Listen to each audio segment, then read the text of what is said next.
So, ang ulam po natin ngayon ay pritong tilapia at pakbet.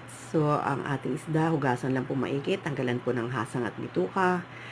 Hugasan po natin maigi yung bandang tiyan kasi nandyan po lagi yung nakatining yung dugo. So, pag nalinis na po, lagyan po ng asnan po natin. Tapos po, iprito po natin. So, deep fry po natin yan. Ngayon po, gagaya ko na po yung ating gulay habang nagpiprito po tayo ng ating isda. So, yan po ang ating sahog sa pakbet ay gisa po natin yan sa bawang sibuyas. Lagay po natin yung ating pork. Sangkutsahin po natin mabuti.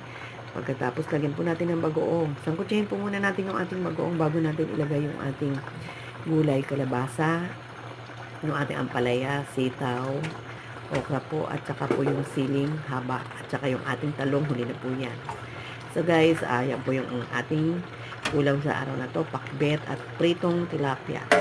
So guys, thank you for watching. Ito po si Cynthia Contreras. Paki-comment po at saka po paki-follow or subscribe na lang po. So happy eating po at maraming salamat po sa inyo. Thank you for watching. Have a blessed day sa inyong lahat. Happy Monday.